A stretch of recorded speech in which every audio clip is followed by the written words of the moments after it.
You know God is real when this happens. She laid hands on me and she closed her eyes and she just started praying. And I was so confused because I didn't understand anything that she was saying.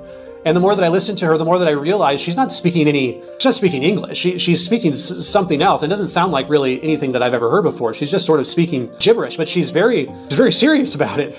So now I'm beginning to hear her, and I'm beginning to hear that she's speaking a real language. And then I begin to realize that it's a language I've heard before. And then I know what language it is.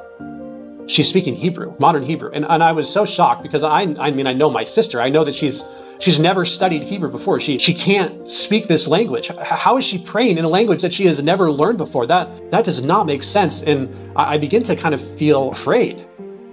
And then as I feel afraid, I begin to feel a presence in the room that I had never felt before in my life. And it was this mix of like beauty and perfection. And yet at the same time, I felt fear. I felt sort of naked, sort of unclean, sort of like I shouldn't be in this presence. That's how I felt. And it was funny, at that moment that I'm having this experience, my sister stops praying, looks at me and says, "Oh, Jesus has come." What? She's like, "Jesus is here. He's here in the room. And you are encountering his presence and you don't know what to do and you feel afraid." She was actually describing the way that I was feeling, and I hadn't communicated the way I was feeling. And she says, "Greg, it's okay. He's here because he is the Lord. He loves you. He died for your sin. He is here because he wants to get to know you. He wants to offer you life. He wants to know you.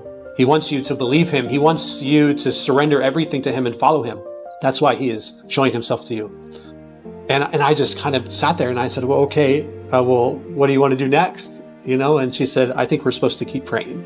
And so this time, she closed her eyes and laid her hands onto me, and I closed my eyes and I just begin now what I know is praying, "God, is this real? Is this really you? Are you actually real?" And so I am praying these questions, these seeking questions, and my sister's praying. She's praying again in tongues. She's praying again in Hebrew.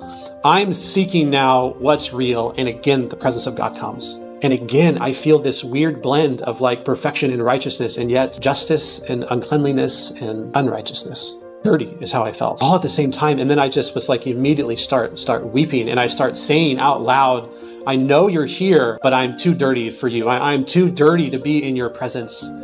And my sister's just continuing to pray, and I'm encountering the Spirit, and in my spirit, I hear him say, "I am Jesus. I am here for you. I died for you. I get to determine what is clean and unclean. And because of what I have done, because of my sacrifice, I will make you clean.